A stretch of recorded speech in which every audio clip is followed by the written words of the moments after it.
Hello and welcome back, or welcome, because I don't know if you've already done English 11A with me or not, but if you haven't, you're joining a cool club. If not, you're already part of a cool club. Okay, so if you have the printed out packets, remember to get the new condensing guide for this, okay? Don't want you doing a bunch of work you don't have to be doing. If you are awesome and your teacher was very kind and took a lot of time out of their day, they printed you out these amazing packets. I'm going to go over both. If you don't know how to use a condensing guide, go to my video for English 11A Unit 1 and you can see how to use the condensing guide. It's just going to break it down into what this already is. This one also reorganizes the packet a little bit, which sometimes I like, sometimes I don't like. But yeah. So if they printed it out, you have this study guide at the very front. Ignore the study guide. Or use it. I mean, can't hurt. But it's mostly for the test, and y'all don't have to take a test during distance learning. You just gonna do this extra review thing. So let's go over what your assessment looks like. So performance task 1, talking back to the poem, that's your performance task for number 1. Number 2 is performance task 2, it's poetry interpretation or representation and essay. So that's what you have to do in order to get the unit stuff done, and then instead of a test, you'll have a unit review or an alternative assessment, whatever you want to call it. In these packets, it's pretty nifty, and all of the performance tasks are at the end. So we're going to go over performance task 1 for this video. Okay, so for performance task 1, you're talking back to the poem. So this activity will prepare you for a graded poetry interpretation in which you will present both orally and in writing. Choose a poem that you enjoyed from this unit, either by any of these authors. Do not choose these specific ones because they're too short for this presentation. Answer all of the questions as clearly, as thoroughly as possible. Each box is going to be worth 1 point, 15 points total. So if you look here in your classroom stuff, you have the page numbers for the poems and everything like that. So let's look. What is the title of the poem you choose? So you put the title of the poem there. Who wrote this poem and when was it written? You may need to look this up. So you'd write here the author's name and then the date that it was written, or at least the year. Where does this poem take place? The setting, so where, when, all that. What is this poem about? So what does it focus on? What is the mood or tone of the poem? So what's the feeling behind it? Does it feel happy? Does it feel sad? Does it feel depressed, uneasy? Try to get really specific about it. Don't just say happy or sad, like explain why it's happy or sad. How does this poem appeal to the senses? Remember, those are your 5 senses. So there's taste, smell, seeing, hearing, and feeling, right?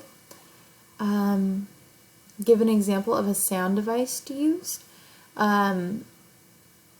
So assonance, consonants, things like that. Alliteration, so bouncing boy bought bacon, blah blah blah, right? That's an alliteration, that's a sound device. How is personification used? My literary device videos really go over this kind of stuff. Personification is giving human-like qualities to non-human things. So the walls wept with sorrow when the family moved out of the house. Walls can't weep. Nope. The wind howled with terror. Winds don't howl. There's no lungs to howl. Even like the dog. The dog wept at his owner. The dog's not really weeping. They can't cry. I've never seen tears come out of my dog's eyes. They do whine. Repetition, how is it used? I have a dream, I have a dream, I have a dream. That's repetition, right? Is repetition used? Yes or no, and how? Are similes and metaphors used? Yes or no, and how? Similes, comparing two things using like or as. I was as hungry as a lion, right? She looked like a llama, whatever. Metaphors, talking about one thing as if it were another for sake of comparison. I was a lion when it came to my bravery. I'm not a lion. Her eyes were diamonds. Nobody's eyes are diamonds. That would be painful. What is unique about the poet's style? So what do you see that they do that not many others do?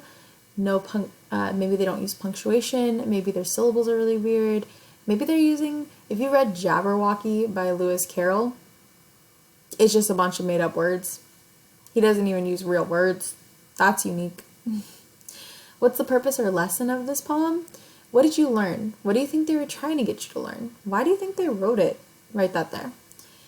Give an example of a word or a phrase with positive or negative connotation. So remember, connotation is the feeling behind a word. If I say slavery, y'all feel bad, right? Okay, so let me give you a better example though. Reward and consequence. Both of these are things that come of your actions, right? A reward has a positive connotation. A consequence has a negative connotation. But essentially they're kind of the same thing. Something that comes from your actions as a result, right? So give an example of a word or a phrase with a positive or negative connotation. Tell me which it is, positive or negative. Why did you choose this poem? That's going to be really easy because you chose it and there's a reason. Be honest. What is your favorite line or phrase in this poem? So, again, you get to choose. I like silly things. It's up to you what you want.